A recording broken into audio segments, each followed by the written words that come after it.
Good morning, सुप्रभात, वंदे मातरम विद्यार्थी मित्रों। मैं आनंद सर अपने YouTube channel make account easy with Anand sir में आपका हार्दिक स्वागत करता हूं। दोस्तों, आप लोगों की रिक्वेस्ट की वजह से टाइम नहीं होने के बावजूद भी मैं आप लोगों के लिए बोर्ड की परीक्षा 2023 के लिए खास एक प्लेलिस्ट में मैंने एक अलग ही प्लेलिस्ट बनाया है जिसमें लिखा है इम्पोर्टेंट वीडियोस ऑफ मार्च 2023 बराबर। तो उसमें 3-4 वीडियो है, वो खास आपको देख लेना है। वो देख लेंगे तो लगभग आपका 80 से 90% काम पूरा हो जाएगा और उतना कर लेने से आपका 80 to 90 मार्क्स फिक्स है, ऐसा समझ के चलिए आप। ठीक है, आज एक लगभग मेरी तरफ से एक आखिरी वीडियो ला रहा हूँ, फिर अगर समय मिला तो ज़रूर वीडियो लाऊंगा, लेकिन आप फोर्स प्लीज़ मत कीजिए क्योंकि टाइमिंग की बहुत कमी होती है। और जैसा मैंने आपको प्रॉमिस किया था, अभी भी पूरा 1 महीना बाकी है आपकी बोर्ड की परीक्षा के पीछे। और 1 महीना पहले मैंने आपको जैसा कहा था कि स्टेट अकाउंट के ब्लूप्रिंट, तो वो तो मैंने बहुत पहले अक्टूबर के समय ही बता दिया था और उसका भी मैंने लिंक पिछले 2-3 वीडियो में मैंने वो लिंक रखा है। उसके अलावा स्टेट पार्ट 1 के सेक्शन बी का PDF, स्टेट पार्ट 2 के सेक्शन बी का PDF, अकाउंट पार्ट 1 और पार्ट 2 के सेक्शन बी का PDF, उन सब का लिंक पिछले 3 वीडियो में मैंने सब बताया हुआ है। सेक्शन F के महत्वपूर्ण क्वेश्चन के सॉल्यूशन का वीडियो का लिंक वो भी पिछले 3 वीडियो में मैंने डिस्क्रिप्शन में दिया हुआ है, तो वो सब भी आप देख सकते हैं। पिछला जो 3 वीडियो है वो मैंने किस किस बातों का बनाया है पहले वो चर्चा कर दूं, क्योंकि जो अभी इस वीडियो में जुड़े हैं, जो दर्शक, जो विद्यार्थी ये वीडियो को देख रहे हैं और पिछले 3 वीडियो को नहीं देखा है, उनके लिए सिर्फ 1 मिनट का समय मैं बता दूं कि पिछले 3 वीडियो को मैंने किस किस लिए बनाया है। तो सबसे पहला वीडियो कि क्या आपको अकाउंट विषय में फेल होने में डर लग रहा है, कि फेल होने का डर लग रहा है, आपकी तैयारी अच्छे से नहीं हुई है, इतने कम समय में हम अकाउंट विषय की तैयारी कैसे करें और कैसे बिना किसी की मदद लिए, बिना किसी के हेल्प लिए, अगर हमने कुछ नहीं भी पढ़ा है तो भी अपनी बदौलत जो चीज़ हम कर सकते हैं उससे हम कैसे लगभग 50 से 60 मार्क्स ला सकते हैं, ऐसा अकाउंट के लिए भी एक वीडियो और स्टेट के लिए भी एक वीडियो बनाया है। तो 2 हो गया कि किसी को अगर स्टेट विषय में फेल होने का डर लग रहा है तो कैसे सिर्फ थोड़ा सा मेहनत करके सिर्फ स्टेट पार्ट 1 पढ़कर हम कैसे 50 से 60 नंबर तक ला सकते हैं, आराम से पास हो सकते हैं, अच्छे मार्क्स से पास हो सकते हैं, उसका दूसरा वीडियो था। उसके बाद तीसरा, अकाउंट के बोर्ड की परीक्षा के लिए 14 मार्च से जो आपकी बोर्ड की परीक्षा होने वाली है, तो अकाउंट के बोर्ड की परीक्षा के लिए महत्वपूर्ण क्वेश्चन, वो भी महत्वपूर्ण क्वेश्चन किसी 1-2 पार्ट से नहीं, सेक्शन C से लेकर सेक्शन F तक के जितने भी प्रश्न हैं बारी बारी से सभी प्रश्नों के लिए। भाई क्वेश्चन नंबर 21 तो ये इस पार्ट से होगा, इसके लिए ये महत्वपूर्ण है। क्वेश्चन नंबर 22 इस पार्ट से होगा, इसके लिए ये महत्वपूर्ण है। क्वेश्चन नंबर 21 से लेकर लास्ट के जो आपके 35 नंबर तक के जो प्रश्न हैं, कंपनी का वार्षिक हिसाब, वहाँ तक के सभी प्रश्नों के लिए महत्वपूर्ण वीडियो मैंने आपको उसमें बताया हुआ है, बराबर। महत्वपूर्ण क्वेश्चन मैंने उसमें उस वीडियो में बताया हुआ है। और आज ठीक उसी तरह से चौथा वीडियो लेकर आया हूँ आपके लिए।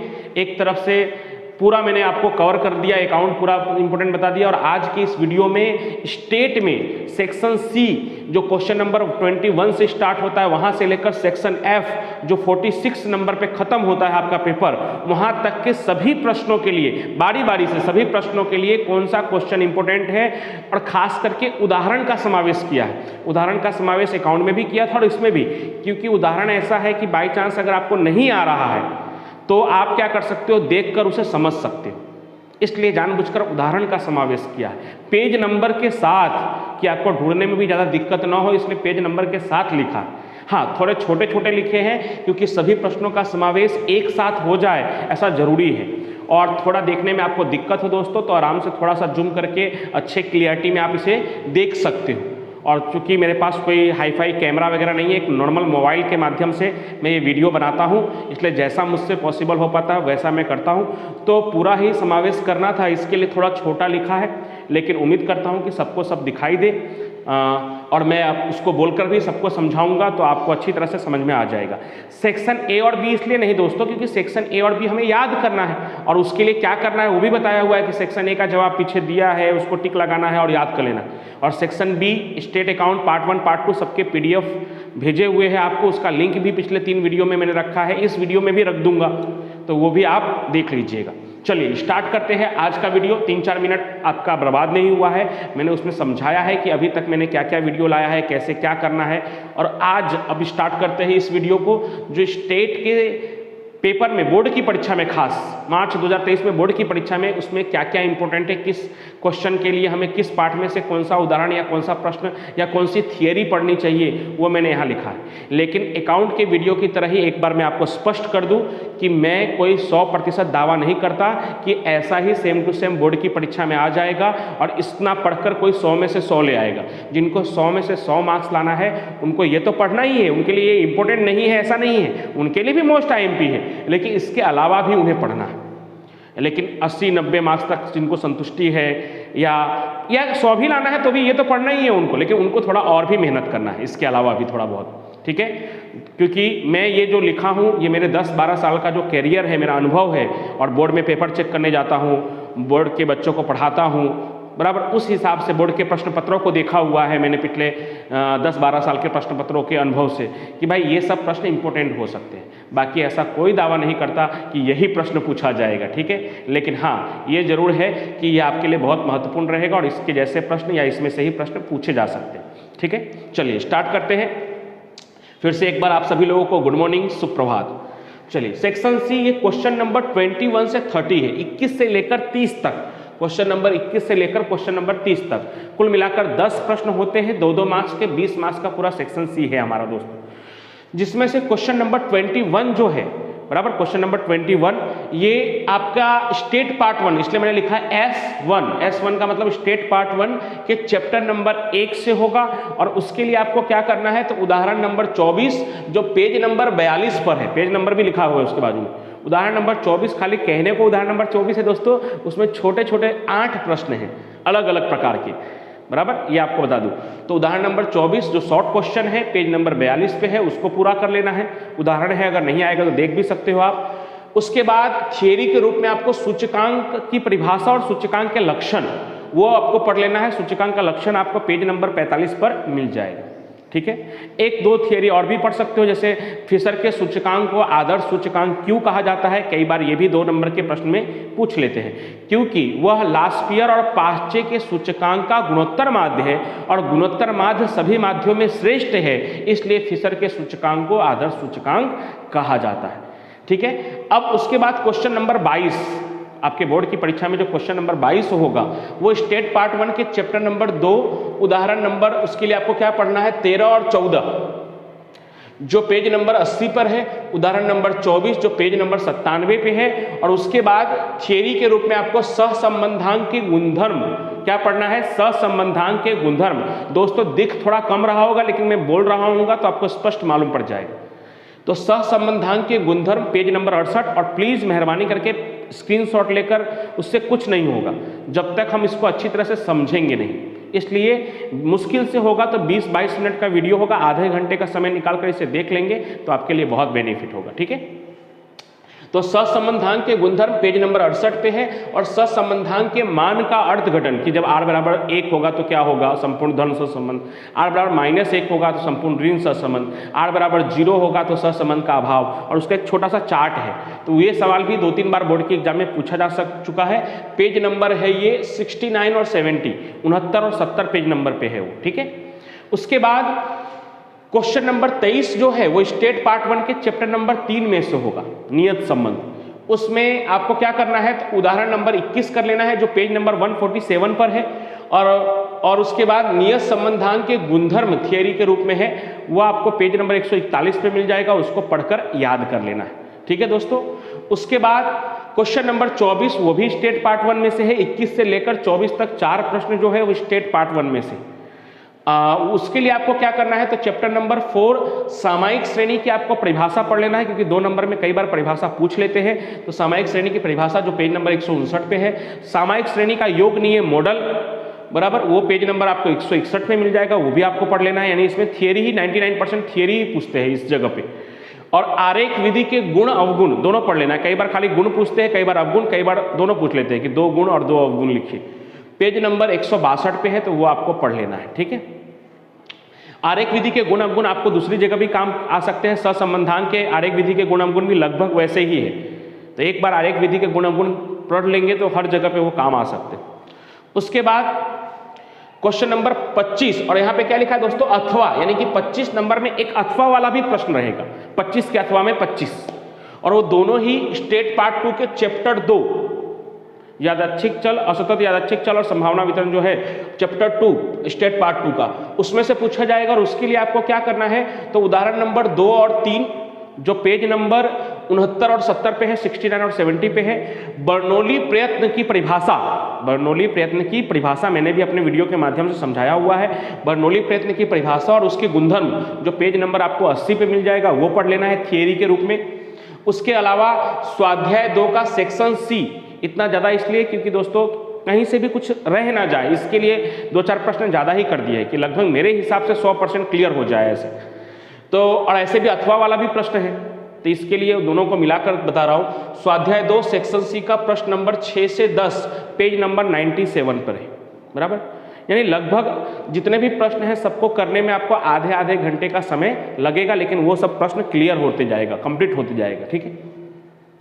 उसके बाद क्वेश्चन नंबर 26 जो स्टेट पार्ट 2 के चैप्टर नंबर 3 प्रामाण्य वितरण वाले चैप्टर से है, उसमें लगभग 50% पेपरों में, यानी कि लगभग 10 में से 5 बार प्रामाण्य वितरण के गुणधर्म पूछते हैं, कई बार प्रामाण्य वितरण के गुणधर्म और 1-2 बार प्रमाणित प्रामाण्य वितरण के गुणधर्म, तो वो भी ध्यान रखिएगा। वो आपको पेज नंबर 109 और 110 पे मिल जाएगा। 109 पे आपको प्रामाण्य वितरण का गुणधर्म मिलेगा, जो आपको छोटे छोटे सवालों में भी काम आ सकता है, इसलिए उसको तो याद कर ही लेना है।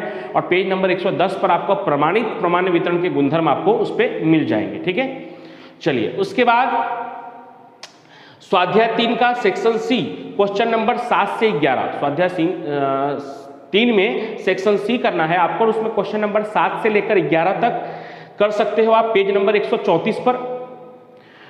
उसके बाद सेक्शन डी में क्वेश्चन नंबर 11 से 14 पेज नंबर 136 पर, उसको आप कंप्लीट कर सकते हैं, तो जिससे आपका हो जाएगा। उसके बाद क्वेश्चन नंबर 27-28 2 प्रश्न दोस्तों, 27-28 और साथ ही साथ एक अथवा भी, 27-28 2 प्रश्न तो रहेगा ही, और अथवा में भी एक प्रश्न रहेगा। एक तरह से देखा जाए तो 3 प्रश्न, ऐसे उसकी गिनती 2 में ही होगी क्योंकि मार्क्स तो 2 के ही मिलने वाले हैं, लेकिन अथवा होने से क्या है कि वहाँ पे आपको एक विकल्प मिल जाता है। तो इस तरह से 3 प्रश्न जो है वो स्टेट पार्ट 2 के चैप्टर 4 यानी लक्ष्य वाले चैप्टर से पूछे जाएंगे।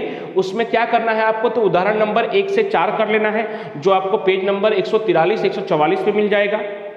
उसके बाद लक्ष्य के कार्य नियम बहुत बार पूछते हैं दोस्तों, लक्ष्य के 4 कार्य अलग अलग नियम है, तो लक्ष्य के कार्य नियम जो पेज नंबर 150 में मिलेगा उसको भी आपको पढ़ लेना है अच्छे से। पेज नंबर उसका पेज नंबर मैंने 150। फिर क्वेश्चन नंबर 29 और 30 ये भी स्टेट पार्ट 2 में से होगा, 2 क्वेश्चन 29 और 30 सेक्शन स्टेट पार्ट 2 का चैप्टर नंबर 5 विकलन वाले चैप्टर में से होगा। तो उसमें थियरी के रूप में आपको विकलन की परिभाषा पढ़ लेना है, जो पेज नंबर 169 पे है। परिभाषा में सूत्र भी आ जाता है, दोनों लिखना रहता है, तो 2 नंबर क्लियर हो जाता है। उसके बाद विकलन के कार्य नियम दिए हुए हैं पेज नंबर 173, ये थोड़ा स्पष्ट नहीं दिख रहा है तो मैं बता दूं पेज नंबर 173। और इस प्रश्नों में कौन सा प्रश्न करोगे, तो स्वाध्याय 5 सेक्शन सी का प्रश्न नंबर 12 से 20, जिसमें प्रथम विकलन, द्वितीय विकलन, घटता फलन, बढ़ता फलन, ये सब प्रश्न हैं। तो वो प्रश्न नंबर 12 से 20 जो पेज नंबर 197 पे है, वो उसको आपको कंप्लीट कर लेना है। तो ये हमारा सेक्शन सी हो गया दोस्तों स्टेट में सवाल ज़्यादा होते हैं, इसलिए हमें प्रैक्टिस भी ज़्यादा करना है और वीडियो का समय भी थोड़ा ज़्यादा लग रहा है, ठीक है। चलिए अब, और दोस्तों एक और बात बीच में 10 सेकंड के लिए, कि आप जितना वीडियो को लाइक करते हैं, शेयर करते हैं, वो भी मेरे लिए मोटिवेशन समान होता है, बराबर। तो इसलिए वीडियो को पूरा देखें, लाइक करें, शेयर करें। और दुख थोड़ा इस बात का होता है कि लगभग 40% विद्यार्थी ऐसे हैं जो वीडियो का लाभ ले रहे हैं, लगातार मेरे यूट्यूब चैनल के माध्यम से अपने पढ़ाई कर रहे हैं, उनको खूब खूब शुभेच्छा, लेकिन उन लोगों ने चैनल को सब्सक्राइब नहीं किया है। तो थोड़ा दुख हमें भी होता है, क्योंकि सब्सक्राइब करने में किसी भी प्रकार का कोई पैसा नहीं लगता है, बराबर। आपका किसी प्रकार का कोई पैसा नहीं लगेगा, लेकिन आप सब्सक्राइब करोगे, मेरे सब्सक्राइबर बढ़ेंगे तो मुझे थोड़ा प्रोत्साहन मिलेगा कि और करना चाहिए ऐसे। लेकिन जब मैं YT स्टूडियो में जाकर देखता हूँ तो ऐसे भी 40% व्यूअर्स है, दर्शक है, विद्यार्थी है, जो मेरे चैनल पर से देखते तो है, रेगुलर वीडियो वगैरह सब देखते हैं, लेकिन चैनल को सब्सक्राइब नहीं किया। तो ये दोस्तों उचित नहीं है, क्योंकि आप किसी का उपयोग कर रहे हो, किसी की मदद ले रहे हो, तो आपको सिर्फ फ्री में सब्सक्राइब बटन दबाना है, तो उसमें कोई मुझे नहीं लगता कि किसी प्रकार की कोई दिक्कत होनी चाहिए। आपको तो और सब्सक्राइब करवाना चाहिए। चलिए, सॉरी फॉर डिस्टर्ब। अब वापस आते हैं सेक्शन डी। ये क्वेश्चन नंबर 31 से लेकर क्वेश्चन नंबर 38 8 प्रश्न होंगे, 3-3 मार्क्स का, 24 मार्क्स का हमारा ये सेक्शन है, सेक्शन डी, जिसमें से क्वेश्चन नंबर 31 स्टेट पार्ट 1 में से होगा, चैप्टर नंबर 1 में से होगा। दोस्तों स्टेट विषय में फिक्स नहीं होता कि यहाँ पे सवाल आएगा कि थियरी आएगा, अकाउंट में फिक्स है कि चैप्टर नंबर 7 विसर्जन और पार्ट 2 का चैप्टर नंबर 2 डिवेंचर, उसमें से थियरी ही पूछते, एक तो थियरी पूछते ही है वहाँ पे और एक रोज नामचा वाला, लेकिन इसमें फिक्स नहीं है, कई बार सवाल भी पूछ लेते हैं और कई बार थियरी का प्रमाण ज़्यादा रख देते हैं। तो चैप्टर नंबर 1 स्वाध्याय 1.1 क्वेश्चन नंबर 1 कर लेना है। स्वाध्याय 1.1 का जो क्वेश्चन नंबर 1 है उसमें अचल आधार की विधि, परंपरित आधार की विधि, औसत अचल आधार, तीनों उसमें समावेश हो जाएगा, तो वो तीनों का प्रैक्टिस हो जाएगा। भले पूछते एक ही है उसमें से, लेकिन प्रैक्टिस तीनों की हो जाएगी। उसके बाद पेज नंबर 15 पे है वो, और उदाहरण नंबर 9, 10 जो पेज नंबर 17 और 18 पे है वो आपको कर लेना है। थियरी के रूप में आपको जीवन निर्वाह सूचकांक की रचना जो पेज नंबर 31 पे समझाया गया है, और जीवन निर्वाह खर्च के सूचकांक का उपयोग और उसकी मर्यादाएं जो पेज नंबर 37 पे समझाया गया है उसको याद कर लेना है। और छोटे छोटे सवाल भी है स्वाध्याय 1 में सेक्शन डी का प्रश्न नंबर 7, 12, 14, क्वेश्चन नंबर 7, 12 और 14 जो पेज नंबर 50 और 51 पे दिया है उसको भी आपको हल कर लेना है। उसके बाद क्वेश्चन नंबर 32 जो स्टेट पार्ट 1 के चैप्टर नंबर 2 से होगा, उसके लिए आपको स्वाध्याय में सेक्शन डी का प्रश्न नंबर 10, 11, 12 जो पेज नंबर 113 पर है, और थियरी के रूप में सहसंबंधांक के अर्थघटन में ध्यान में रखने योग्य सावधानियां, सहसंबंधांक के अर्थघटन में ध्यान में रखने योग्य सावधानियां जो पेज नंबर 148 पर है। 4 से 5 बार बोर्ड के एग्जाम में लगातार, मतलब लगातार तो नहीं, मतलब 10 बार में से 4 से 5 बार वो पूछ चुके हैं, 10 से 15 बोर्ड के पेपर में आप ध्यान से देखोगे तो वो भी इंपॉर्टेंट है, पेज नंबर 148 पर है। उसके बाद क्वेश्चन नंबर 33 जो स्टेट पार्ट 1 में से ही है, चैप्टर नंबर 3 नियत संबंध वाले चैप्टर में से, उसके लिए आपको उदाहरण नंबर 8 से 12 जो पेज नंबर 132 से 135 तक में है, उदाहरण नंबर 15, 16 जो पेज नंबर 142 और 43 पे है, 142, 143 थियरी के रूप में। वैसा ही सेम थियरी पार्ट 2 की तरह पार्ट 3 में भी है, नियत संबंध के उपयोग में ध्यान में रखने योग्य सावधानियां जो पेज नंबर 148 पे है, उसको अच्छे से पढ़ लेना। ओके, चलिए फ्रेंड आगे जाते हैं। क्वेश्चन नंबर 34 ये भी स्टेट पार्ट 1 में से है, सी की तरह डी में भी शुरुआत के 4 प्रश्न आपके स्टेट पार्ट 1 में से होंगे। तो उसमें क्या करना है, chapter number 4 section D question number 10 पढ़ लेना है जो पेज नंबर 121 पे है, एक ही प्रश्न पढ़ना है सेक्शन डी में से, और सेक्शन ई का तीसरा और 5वां प्रश्न पढ़ लेना है जो पेज नंबर 181 से है, और एक उदाहरण भी पढ़ लेना है जो पेज नंबर 172 पे है, उदाहरण नंबर 7। ठीक है, चलिए आगे बढ़ते हैं। क्वेश्चन नंबर 35, 36 और एक अथवा का प्रश्न, यानी एक तरह से 3 प्रश्न और मार्क्स के आधार पे 2 प्रश्न, 35, 36 और उसमें एक अथवा भी रहेगा। उसके लिए स्टेट पार्ट 2 का चैप्टर 1 जो आपको थोड़ा कठिन लगता है संभावना, लेकिन उसमें से थोड़ा प्रश्न कम कर दिया है तो उतना तो आप कर ही सकते हो, और सबके वीडियो भी अवेलेबल है। चैप्टर 1 स्वाध्याय 1.2 का प्रश्न नंबर 1 से 4 करना है, 10 से 13 करना है और 16 से 18 करना है। थोड़ा आधा कर दिया है स्वाध्याय को, 1 से 4 फिर 5 से लेकर 9 तक करने की जरूरत नहीं है, 10 से 13 फिर 14, 15 करने की जरूरत नहीं है, 16 से 18 जो पेज नंबर 25, 26 पे है, और साथ ही साथ थियरी के रूप में जो परिभाषिक शब्दों को मैंने करवाया हुआ है, अलग अलग योग घटना, प्रतिच्छेद घटना, पूरक घटना, संघ घटना, ये सब, तो वो सब परिभाषिक शब्द विथ वेन आकृति, वेन आकृति के साथ, क्योंकि कई बार वेन आकृति भी पूछते हैं। ठीक है, तो वो भी आपको पढ़ लेना है। स्वाध्याय 1.3 का प्रश्न नंबर 3 से 5, प्रश्न नंबर 9 से 12 जो 35 और 36 पेज नंबर पे है, स्वाध्याय 1.4 का प्रश्न नंबर 1 और 2 और 11 से 15 जो पेज नंबर 47 और 48 पे है, वो आपको पढ़ लेना है। तो बोलोगे ये तो थोड़ा ज़्यादा हो गया, ज़्यादा इसलिए हो गया दोस्तों क्योंकि सेक्शन डी में एक तरह से 3 प्रश्न होंगे अथवा वाले को मिलाकर, तो कई बार क्या है हमें तैयारी रखेंगे तो कोई अगर नहीं आया तो उसके अथवा वाला हम कर लेंगे, 3 वो हो गए। उसके बाद सेक्शन ई में भी एक प्रश्न आता है, ए और बी, मतलब एक सी ई में 2 प्रश्न होते हैं छोटे छोटे, उन दोनों को मिला के 4 मार्क्स का ई में भी एक प्रश्न होता है, तो उसके लिए अलग से कुछ पढ़ने की जरूरत नहीं है। ऊपर जो आप पढ़ लोगे तो सेक्शन डी में भी दोनों प्रश्न और अथवा वाले प्रश्न उसमें हो जाएंगे क्लियर, और सेक्शन ई का भी प्रश्न के लिए भी वही सब पढ़ लोगे तो सेक्शन ई का भी अलग से पढ़ने की कोई जरूरत नहीं है सेक्शन ई में। इसलिए कहने का मतलब कि 3, 3, 6 और 4 10 नंबर के लिए हम इतना प्रश्न पढ़ रहे हैं, तो इतना तो पढ़ना पड़ेगा हमें। चलिए उसके बाद क्वेश्चन नंबर 37-38 दो प्रश्न स्टेट पार्ट 2 के चैप्टर नंबर 2 से है। उसके लिए क्या करना है, तो स्वाध्याय 2.1 का प्रश्न 6 से लेकर 9 तक जो पेज नंबर 97 पे है, थियरी के रूप में द्विपद वितरण का गुणधर्म मोस्ट आईएमपी थियरी है, और ऐसे भी सवाल के लिए उसके जो मुद्दे हैं वो आपको काम में आते हैं, तो वो पेज नंबर 81 पर है, वो आपको याद कर लेना है अच्छे से। स्वाध्याय 2 सेक्शन डी का प्रश्न नंबर 6 से लेकर 9 तक जो पेज नंबर 98 पे है उसको अच्छे से आपको कर लेना है। इसको पहले जितना भी मैं बता रहा हूँ उसको अच्छी तरह से व्यवस्थित पहले नोट कर लेना है, और नोट करने के बाद जैसे जैसे कहा गया है वैसे वैसे उसका प्रैक्टिस करना है। 1 महीने का समय है, आराम से रोज हम 1 घंटा अकाउंट और 1 घंटा स्टेट के पीछे देंगे मेरे वीडियो के हिसाब से, तो भी आप 10 दिन में पूरा कंप्लीट कर सकते हो, 10 से 12 दिन में, तो उतना समय तो है ही। 1 घंटा इसलिए कहा है कि आपके स्कूल में क्लासेस में पेपर वगैरह चल रहा होगा, दूसरे विषय भी पढ़ने हैं, तो उसके अलावा सिर्फ मेरे वीडियो को देखकर आप 1 घंटा निकालोगे समय मेरे कहने के हिसाब से, 2 घंटा निकालो तो बहुत बेस्ट है, तब तो और अच्छे से हो जाएगा। 2 घंटा निकालो तो, लेकिन 2-2 4 घंटा हो जाएंगे, इतना समय शायद ना हो, तो 1-1 घंटा निकालिए आप, 1 घंटा 30 मिनट, 1.5 घंटा अकाउंट के लिए और 1.5 घंटा स्टेट के लिए, 3 घंटा रोज निकालिए, तो मेरे हिसाब से 10 दिन में जितना मैंने बताया है अकाउंट में और स्टेट में वो पूरा कंप्लीट हो जाएगा, बराबर। 1.5 घंटा रोज निकालने का मतलब 15 घंटा स्टेट के लिए और 15 घंटा अकाउंट के लिए, तो आराम से पूरा क्लियर हो जाएगा। यानी उस 15 घंटे में आपके वो 3 घंटे बोर्ड के आ जाएंगे, ठीक है। और ए बी लेकिन अलग से, ए बी अलग से आपको याद करना है।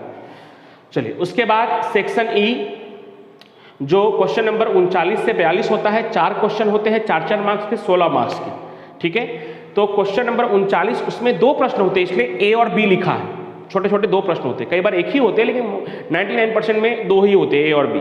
वो स्टेट पार्ट 2 के चैप्टर नंबर 1 से होगा। उसके लिए क्या पढ़ना है, तो देखिए यहाँ पे क्या लिखा है, ऊपर सेक्शन डी का जो बताया गया है प्रश्न नंबर 35-36 के लिए जो प्रश्न बताए गए हैं वही प्रश्न आपको पढ़ लेना है, यानी इसके लिए अलग से कुछ नहीं पढ़ना है। ऊपर जो सेक्शन डी में 35 और 36 नंबर के लिए जो प्रश्नों की सूची बताई गई है आपको, वही प्रश्न आपको सेक्शन ई के लिए भी पढ़ लेना है, उसी में से सेक्शन ई भी कवर हो जाएगा, अलग से कुछ करने की जरूरत नहीं है। उसके बाद क्वेश्चन नंबर 40, यहाँ पे एक अथवा का भी प्रश्न होता है, मतलब 40 तो है ही, और उसमें अथवा में भी एक प्रश्न होता है जो स्टेट पार्ट 2 के चैप्टर नंबर 3 प्रामाण्य वितरण वाले चैप्टर से होता है। तो उसके लिए आपको पार्ट 3 स्वाध्याय 3 के सेक्शन ई का प्रश्न 1 से लेकर 9 तक कर लेना है। प्रश्न कहाँ से कहाँ तक कर लेना है, 1 से 9। आपको लगेगा 10 प्रश्न है, 1 से 9 तो बोल ही दिया है, क्योंकि उसमें क्या है कि 4 नंबर के 2 सवाल, एक तरह से अथवा में भी एक सवाल होगा, तो उसमें इतनी प्रैक्टिस आपको थोड़ी करनी पड़ेगी, लेकिन सबके वीडियो अवेलेबल है। आपको अगर कोई दिक्कत हो तो मेरे प्लेलिस्ट में जाकर वो वीडियो देख लीजिएगा। 1 से 9 तक, और सेक्शन एफ में सिर्फ 5वां और 6ठा, बस इतना कर लेंगे तो आपका वो 4 नंबर भी पक्का हो जाएगा। कुछ भी कम नहीं करवाना चाहता दोस्तों, क्योंकि कम करवा के आपको धोखे में नहीं रखना चाहता, इसके लिए दिया है, ये पढ़ लेंगे तो लगभग 99% क्लियर हो ही जाएगा, ठीक है। उसके बाद क्वेश्चन नंबर 41 जो स्टेट पार्ट 2 के चैप्टर नंबर 4 में से है, लक्ष्य वाले चैप्टर में से, उसके लिए स्वाध्याय 4 सेक्शन डी का प्रश्न नंबर 8, 9, 10 और 13, 14, 15, 8, 9, 10, 13, 14, 15, और सेक्शन ई का प्रश्न 2 रोमन लेटर में लिखा हुआ है, प्रश्न 2 का पहला प्रश्न और प्रश्न 3 में 1 से लेकर 10 तक के प्रश्न दिए, वो सभी के सभी महत्वपूर्ण हैं, उनको पूरा कर लेना है। उसका पेज नंबर रह गया है तो आप देख लीजिएगा, स्वाध्याय 4 में है, ठीक है। उसके बाद क्वेश्चन नंबर 42, उसमें भी अथवा में भी एक प्रश्न होगा जो स्टेट पार्ट 2 के चैप्टर नंबर 5 में से होगा। उसके लिए आपको पार्ट 5 स्वाध्याय 5 का सेक्शन ई का प्रश्न नंबर 5 से 10 सिर्फ 6 प्रश्न, और सेक्शन एफ का प्रश्न नंबर 3 से 6 4 प्रश्न, यानी कि 10 प्रश्न को आप पढ़ लेंगे तो वो स्टेट पार्ट 2 के जो चैप्टर नंबर 5 में से जो 4 नंबर का एक प्रश्न पूछा जाने वाला है वो भी आपका क्लियर हो जाएगा। अब सेक्शन ई के बाद यहाँ पे जगह खत्म हो गया है, तो सेक्शन एफ मैंने इस तरफ लिख दिया है, तो वो देख लीजिए सेक्शन एफ। तो सेक्शन एफ क्वेश्चन नंबर 43 से लेकर 47, 43 से लेकर 47 तक का प्रश्न है। कितने प्रश्न पूछे जाते हैं, 4 प्रश्न, और ये सबसे महत्वपूर्ण सेक्शन है, सबसे आसान सेक्शन है, और पूरे 20 में से 20 लाए जा सके ऐसा सेक्शन है, बहुत अच्छा है। पास करवाने के लिए सबसे इंपॉर्टेंट सेक्शन यही है। 4 प्रश्न होंगे 5-5 मार्क्स के, 20 मार्क्स का। इस जितने भी प्रश्न इसमें आ रहे हैं लगभग इनके सॉल्यूशन का वीडियो का लिंक भी मैंने अपने बाकी के 3 वीडियो में और इस वीडियो में भी डाल दूंगा। इन सब प्रश्नों का सॉल्यूशन अलग से भी है, बराबर। तो क्वेश्चन नंबर 43 जो चैप्टर नंबर 1 में से पूछा जाने वाला है, सूचकांक वाले चैप्टर में से, उसमें से क्या करना है, तो स्वाध्याय 1 सेक्शन एफ का प्रश्न नंबर 2, 3, 4, 5, 10, 2, 3, 4 लाइन से, 2, 3, 4, 5 लाइन से 4 प्रश्न, और 10वां यानी 5 ही प्रश्न, सिर्फ बहुत ज़्यादा नहीं है, सिर्फ 5 प्रश्न। कर लेना है। जो पेज नंबर आपको 54 से लेकर 57 तक, 54, 55, 57 पेज नंबर पे आपको मिलेंगे ये सब प्रश्न, ठीक है। क्वेश्चन नंबर 44 जो चैप्टर नंबर 2 में से है, स्वाध्याय 2 सेक्शन एफ का 4 से लेकर 11 तक 8 प्रश्न आपको कर लेना है, जो पेज नंबर 113 और 114 पे मिल जाएंगे। उसमें थोड़ा वेराइटीज ऑफ क्वेश्चंस है, क्रमांक, सहसंबंधांक, फिर उसके बाद वो भूल से इतने के बदले इतना ले लिया गया है, वो सब प्रश्न है इसमें, ठीक है। उसके बाद क्वेश्चन नंबर 45 जो चैप्टर नंबर 3 में है स्वाध्याय, उसमें सिर्फ 2 ही प्रश्न, सिर्फ 2, 3.1 का दूसरा कर लो, पेज नंबर 147 पे है। सेक्शन एफ का प्रश्न नंबर 7 कर लो, जो पेज नंबर 155 पे है। त्रुटि ज्ञात करने वाला है 3.1 का दूसरा, एक उदाहरण नंबर शायद 7 भी है, उसमें भी त्रुटि ज्ञात करना है, तो वो भी एक कर लीजिएगा। क्वेश्चन नंबर 46 जो चैप्टर नंबर 4 से है, स्वाध्याय 4, उसमें भी सिर्फ 2 ही प्रश्न, सेक्शन एफ का खाली पहला दूसरा कर लेंगे, जो पेज नंबर 181 पे है, तो आपका काम कंप्लीट। तो आज दोस्तों ये वीडियो काफ़ी बड़ा हो गया, लगभग 25 मिनट का हो गया है, लेकिन 3-4-5 मिनट और लूँगा, यानी आधा घंटे का समय मैं आज आपका ले रहा हूँ। लेकिन ये मैं समय आपका नहीं ले रहा हूँ, आपको एक तरह से दे रहा हूँ, मेरी तरफ से गिफ्ट बोर्ड के एग्ज़ाम का। लोग बॉल पेन देते हैं, किट देते हैं, लेकिन मैं आपको प्रत्यक्ष रूप से आप सभी से जुड़ा हुआ नहीं हूँ, तो मैं अपना वीडियो एक तरह से आपको गिफ्ट दे रहा हूँ बोर्ड की परीक्षा का, कि आपका टेंशन दूर हो, अच्छे से तैयारी हो सके। और पहली नंबर बात कि बच्चे तैयारी करते समय यही सोचते हैं कि करे तो करे क्या, तो ये पूरा लिस्ट दे दिया है आपको कि क्या करे और कैसे करे, कितना समय दे, वो सब मैंने आपको बताया। अब कुछ प्रश्नों को लेते हैं जो कमेंट के माध्यम से आते हैं, इसलिए मैं 5 मिनट 10 मिनट और लूँगा कि कुछ प्रश्न कमेंट के माध्यम से आ रहे हैं, तो उस प्रश्नों का जो सॉल्यूशन है वो भी मैं अपने हिसाब से मैं देने जा रहा हूँ। सबसे पहला प्रश्न ये था कि सर बोर्ड की परीक्षा में अकाउंट का पेपर 3 घंटे में कैसे पूरा करें, या अकाउंट का पेपर पूरा कैसे करें, क्योंकि सबसे बड़ा प्रश्न ये है, और सही में ये बहुत बड़ा प्रश्न है, क्योंकि अकाउंट का पेपर लगभग हर साल का रिकॉर्ड है कि 25 से 30% विद्यार्थियों को आते हुए भी अकाउंट का पेपर छूट जाता है। सही सुन रहे हो आप, 25 से 30% विद्यार्थियों। तो उसके लिए ये करना है दोस्तों कि हमें अपना समय कहीं भी बर्बाद नहीं करना है। आपको लगेगा ये तो हमें भी पता है, बर्बाद करने का मतलब जैसे हमने सेक्शन ए से स्टार्ट करना है, हमें सेक्शन ए से इसलिए स्टार्ट करना है कि कई विद्यार्थी मित्र क्या करते हैं, सेक्शन ई और एफ से स्टार्ट करते हैं, तो उसमें कोई आपत्ति नहीं है, वो गलत नहीं है, लेकिन उसमें दिक्कत ये होती है कि जब वो सेक्शन ई या एफ से स्टार्ट करते हैं बड़े प्रश्नों से, और बाई चांस किस्मत खराब हो और पहले प्रश्न का ही आंसर नहीं आया, तो बहुत टेंशन हो जाता है कि अब कैसे भी करके उसका आंसर लाना है। तो उसके पीछे, उसको चेक करने के पीछे 15 से 20 मिनट वेस्ट कर देते हैं, पूरा 15 मिनट तक वहाँ तक पहुँच जाते हैं, लेकिन उसके बाद आंसर नहीं आने की वजह से 15 से 20 मिनट वेस्ट करते हैं। लेकिन आप विश्वास मानिए कि 15-20 मिनट वेस्ट करने के बाद भी उन्हें पता नहीं चलता कि आंसर क्यों नहीं आ रहा है, लेकिन वो पीछे हो जाते हैं और टेंशन भी आ जाता है, जिसकी वजह से आगे के सवाल गलत होने के चांसेस भी, साइकोलॉजिकल कारण है ये मनोवैज्ञानिक, कि आगे का सवाल भी गलत हो सकता है और प्रेशर में और भी गलतियाँ बढ़ती है। जब आदमी प्रेशर में होता है तो उससे गलती होने के चांसेस और ज़्यादा हो जाते हैं। इसलिए हमें सेक्शन ए से स्टार्ट करना है, और ए में भी अगर हमें आ रहा है तो फटाफट लिखना है, और नहीं आ रहा है तो भी उस समय, क्योंकि उसकी कोई निगेटिव मार्किंग तो नहीं है, उस समय आपको जो ऑप्शन ज़्यादा सही लग रहा है वो लिख ही देना है। बाद में हाँ, अगर आपको बाद में याद आता है कि नहीं ये नहीं होना चाहिए, इसका जवाब ये होना चाहिए, तो वो कोई ओ मार्कशीट तो है नहीं कि हम एक बार गोला भर दिए तो हम फिर से नहीं भर सकते। आप काट के बाजू में उसका जवाब लिख ही सकते हो, एक लाइन में इतनी जगह तो होती है कि आप काट के 2 बार या 3 बार लिख सको। तो उसके पीछे समय नहीं बर्बाद करना है, किसी को पूछने में, किसी को बताने में टाइम वेस्ट करने की कोई ज़रूरत नहीं है। साल भर आपने भी मेहनत की है, उन्होंने भी मेहनत की है। ऐसे भी बोर्ड के एग्जाम में क्लासरूम में कैमरे लगे होते हैं, और ऐसे भी परीक्षा हमें ईमानदारी पूर्वक देनी चाहिए, कभी चीटिंग नहीं करना चाहिए, न करवाना चाहिए, बराबर। तो इसलिए फटाफट सेक्शन ए लिख लेना है, 10 मिनट के अंदर सेक्शन ए आराम से हो जाना चाहिए। उसके बाद बी सी डी लाइन से ही करना है, अकाउंट में तो खास लाइन से करना है, और उसके बाद ई से पहले एफ करना चाहिए। ये मैंने पिछले वीडियो में भी कहा था, ई से पहले एफ इसलिए दोस्तों क्योंकि एफ में 2 प्रश्न होते हैं और ई में 3 प्रश्न होते हैं, और मार्क्स लगभग सेम होता है। एफ 22 मार्क्स का होता है और ई 24 मार्क्स का होता है, 2 मार्क्स का फर्क है खाली। लेकिन एफ के जो प्रश्न हैं वो ई से अपेक्षा ईजी होते हैं, और आपको आते भी ज़्यादा है, अच्छे से है, क्योंकि कंपनी का वार्षिक हिसाब वो फिक्स है। 3 सवाल कर लीजिए, नमूना याद कर लीजिए तो अच्छे से कर लेंगे, 2 ही पेज का होता है। पेढ़ी का वार्षिक हिसाब भी आपको प्रवेश निवृत्ति से थोड़ा अच्छे से ही आता है, उसकी एंट्री आपको ज़्यादा अच्छे से आती है, इसलिए पहले एफ कर लीजिए और फिर ई करिए। और कोई भी बड़े सवाल 5 होते हैं, बराबर। कोई भी बड़े सवाल में अगर कहीं भी आंसर पे अटक रहे हैं तो उस समय उसको ढूंढने मत लगिए, तुरंत आगे का सवाल करिए। जब पूरा सवाल कंप्लीट हो जाए तब उस आंसर में गलती क्यों हो रही थी, क्यों बराबर टोटल नहीं आ रहा था पक्की दर्पण का, फिर ढूंढिए, उस समय मत ढूंढिए, तो आपका पेपर कभी नहीं छूटेगा और पूरा हो जाएगा समय से। फिर कई लोगों का था कि कुछ आईएमपी क्वेश्चन बताइए, पढ़ाई कैसे करें। तो दोस्तों थियरी विषय हमें याद नहीं होता है, थियरी विषय का ब्लूप्रिंट बताइए। ब्लूप्रिंट आप कोई भी असाइनमेंट लेंगे, खास करके गुजराती मीडियम का कोई भी असाइनमेंट लेंगे तो उसके पहले पेज पर ही ब्लूप्रिंट मिल जाएगा। आपने नहीं लिया होगा तो किसी फ्रेंड ने लिया होगा तो उसमें से भी मोबाइल का फोटो खींचकर पीडीएफ निकाल सकते हैं आप, ठीक है। दूसरी बात कि थियरी विषय याद नहीं होता, उसके लिए क्या करें, तो उसके लिए आप ये कर सकते हो मेरे हिसाब से कि जितने भी थियरी विषय है उसमें जो भी क्वेश्चन पूछे गए हैं उन सभी क्वेश्चन के मुद्दे लिख लीजिए और मुद्दों को कम से कम याद कर लीजिए और अंदर में एक बार पढ़ के रखिए। एक बार पढ़े रहेंगे, मुद्दे याद रहेंगे तो एग्जाम के समय पर फिर जल्दी याद हो जाएगा और फिर अच्छे से आप लिख पाओगे। और मुद्दों को सवाल के साथ याद रखिए, क्योंकि कई बार क्या होता है कि हम आंसर तो सब याद कर लेते हैं लेकिन इतनी जल्दी याद करते हैं, हम इतनी जल्दीबाजी में याद करते हैं कि एग्जाम में ये भूल जाते हैं कि ये आंसर किस सवाल का था, फिर इसका जवाब उसमें, उसका जवाब उसमें, वो दिक्कत होती है। तो इसलिए मुद्दे को अच्छे से याद कीजिए, वो किस सवाल के मुद्दे हैं उस सवाल को भी ध्यान में रखिए और अंदर भी एक बार आप 2 बार पढ़ के रखिए, उसको रटने की कोशिश मत कीजिए, खाली पढ़ के रखिए तो परीक्षा के समय आप उसको पढ़ सकते हैं। और भी ऐसे 2-4 प्रश्न थे लेकिन उसका जवाब मैं ऑलरेडी पहले दे चुका हूँ, इसलिए फिर आप असाइनमेंट कब करवाओगे सर, असाइनमेंट का करवाइए।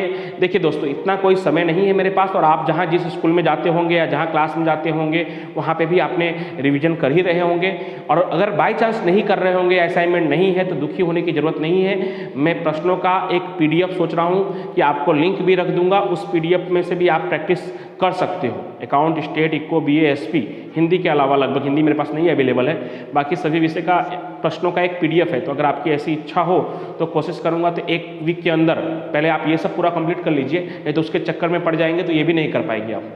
और ऐसे भी पेपर तो अभी सभी स्कूलों में पेपर पे पेपर तो हो ही रहा होगा, round test, pre board, second term, ऐसे 3 पेपर तो लगभग सभी स्कूलों में हुए होंगे या होंगे, बराबर 2 हो गए होंगे, 1 और होंगे, 3, किसी जगह पे तो 4-5 भी।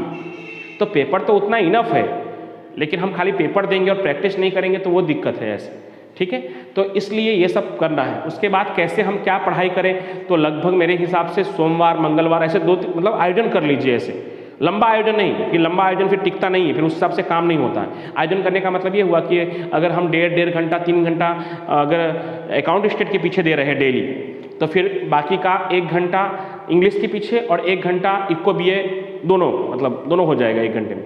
फिर उसी तरह से बाकी के 3 दिन, मतलब 3 दिन तक इको BA और इंग्लिश पढ़ना है और बाकी के 3 दिन में SP और हिंदी पढ़ लेना है, या 2 दिन में। तो उस तरह से कुछ आयोजन करेंगे तो अच्छे से अच्छा हो पाएगा, ठीक है। और कहीं भी किसी प्रश्न में फंसते हैं, सर इस प्रश्न का सोल्यूशन बताइए, तो लगभग मैंने सभी प्रश्नों के सोल्यूशन करवा ही हुए हैं। वो कोरोना के टाइम पे किसी वीडियो में आपने सुना होगा कि ये प्रश्न करने की ज़रूरत नहीं है, लेकिन वो तो उस समय, लेकिन बाद में तो फिर मैंने वो प्रश्नों को हल करवाया है। प्लेलिस्ट में जाएंगे तो लगभग आपको मिल जाएगा और 2-4 नहीं मिलेगा तो इतनी महत्वपूर्ण नहीं रहे होंगे, इसलिए नहीं करवाया है, ठीक है। फिर कुछ 11वीं वाले 1-2 बच्चों का प्रश्न था, सर 11वीं का सिलेबस करवाइए। दोस्तों मैं एज ए प्रिंसिपल इस समय काम कर रहा हूं और 12वीं का लेक्चर लेता हूं, 1-2 लेक्चर लेता हूं मैं अकाउंट का, 12वीं हिंदी मीडियम और 12वीं इंग्लिश मीडियम का। हो सकेगा तो अगले साल मैं 12वीं इंग्लिश मीडियम के लिए भी वीडियो बनाना शायद शुरू कर दूँ, तो आपके जो दोस्त इंग्लिश मीडियम में है शायद उनको भी हेल्पफुल हो, तो कोशिश करूँगा। लेकिन अभी फ़िलहाल आपको जितना मैंने बताया है उसके हिसाब से प्रैक्टिस करना है, तो डेफिनेटली आपका पेपर अच्छा नहीं बहुत अच्छा जाएगा। बिल्कुल सोचना नहीं है, टेंशन लेना नहीं है। डिप्रेशन में जाओगे, टेंशन लोगे, डिप्रेशन में जाओगे, बीमार पड़ोगे तो और आपका टाइम वेस्ट होगा। इसलिए किसी भी प्रकार का कोई टेंशन नहीं लेना है, एकदम आराम से करना है। एकदम आराम से करेंगे तो भी अगर 1.5 घंटे का समय रोज दोगे तो लगभग 10 से 12 दिन यानी 2 वीक के अंदर आप अकाउंट स्टेट का जितना भी मैंने प्रश्न बताया उतना पूरा कंप्लीट कर लोगे। और उतना कंप्लीट कर लिया मतलब लगभग 100 नंबर का कंप्लीट हो ही गया। A और B को पढ़ने के अलावा, A और B अलग से आपको पढ़ लेना है, C से लेकर F तक दोनों में हो जाएगा, ठीक है। चलिए, तो आप सभी लोगों को फिर अगर मैं शायद इसके बाद वीडियो ना बना पाऊँ इस साल के लिए, अब अगले साल मिलेंगे वापस, समय मिलेगा तो जरूर बनाऊंगा पक्का। आपको बोर्ड में कैसे क्या लिखना है उसके लिए अगर समय मिलेगा तो जरूर बनाऊंगा। लेकिन अगर नहीं बना पाया तो इसके लिए अभी से ही आप सभी लोगों को स्कूल में आने वाली प्री बोर्ड परीक्षा के लिए, बोर्ड की परीक्षा के लिए खूब खूब शुभेच्छा, खूब खूब शुभकामनाएं, बेस्ट ऑफ लक। भगवान करे कि आप जितना याद किए हो वही सब प्रश्न पूछा जाए और आपका पेपर अच्छे से अच्छा जाए, आप सभी अच्छे से अच्छे मार्क्स से पास हो जाओ, कोई फेल ना हो, ऐसे भगवान से मेरी प्रार्थना रहेगी और आप सभी लोग को बेस्ट ऑफ लक। लेकिन जाते जाते फिर से एक रिक्वेस्ट है कि ये वीडियो जिन लोगों को भी ज़रूरत है वहाँ तक पहुँचाइए, शेयर कीजिए, आप भी इस वीडियो को लाइक कीजिए, पूरा देखिए। और एक और छोटी सी रिक्वेस्ट कि 40% लोग, जो मैं वीडियो के बीच में कहा था कि ऐसे भी है व्यूअर्स, ऐसे भी विद्यार्थी है, दुख होता है हमें भी कि जो वीडियो का उपयोग कर रहे हैं, देख रहे हैं, मदद ले रहे हैं, लेकिन फ्री में सिर्फ सब्सक्राइब करना है वो नहीं कर रहे। तो उनसे भी रिक्वेस्ट है कि अगर आपने सब्सक्राइब नहीं किया है तो चैनल को सब्सक्राइब जरूर कीजिए, ये आपके लिए ही बेनिफिट होगा। क्योंकि बोर्ड की परीक्षा जैसे ही दे के निकलोगे तो फिर मैं ये वीडियो बनाऊंगा कि 12वीं के बाद हमें क्या करना चाहिए, क्योंकि अलग अलग बहुत सारे विचार हैं। तो मैं आप पे थोपूंगा नहीं, लेकिन क्या क्या विकल्प है, 12वीं के बाद हम क्या क्या कर सकते हैं और क्या क्या करने से हम किस किस फील्ड में जा सकते हैं, उसका भी वीडियो मैं बनाऊंगा। हो सकेगा तो अलग अलग जो सरकारी एग्जाम्स के लिए जो ट्यूशन्स लेते हैं, क्लासेस चलते हैं, उनके जो कोऑर्डिनेटर है उनका इंटरव्यू भी मैं रखने की कोशिश करूंगा। चलिए, तो अब नेक्स्ट वीडियो में मिलेंगे, तब तक के लिए सभी लोगों को thank you so much, have a nice day.